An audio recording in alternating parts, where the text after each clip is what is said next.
Is the White House on board with tying additional aid to Ukraine with border security, as some Republican lawmakers have suggested, as a way to resolve this? We believe both are important, Peter. That's why in the supplemental If request, it's tied in one, you would be satisfied if that's the vehicle that it happens? we don't believe they should be tied, or one dependent on the other. But both are important. Both can be and both are important, and that's why in our supplemental request, in addition to some $12 to $13 billion for defense-related support, there's also $4 billion in there for border security enhancements.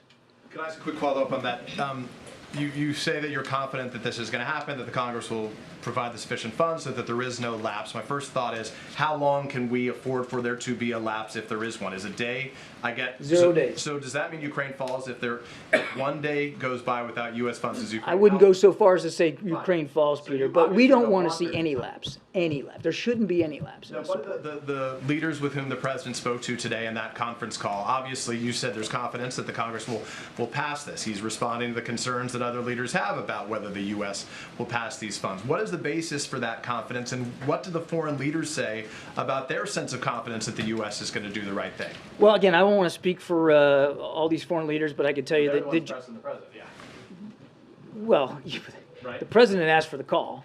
It wasn't that he was getting pressured by these foreign leaders for a conversation. He wanted to have the conversation. But let me go back.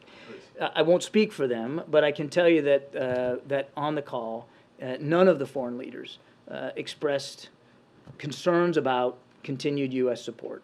That they understand what's going on up on Capitol Hill. They understand that this is a small minority of extreme Republicans that are holding this up, and they understand that the bulk of Republican leadership, House and the Senate, all support Ukraine. So I think there's a general sense that this will obviously move forward and it will happen. But it was a topic of conversation, but the impression that they all gave the president was that they understood what's going on and they fully expect this support will continue.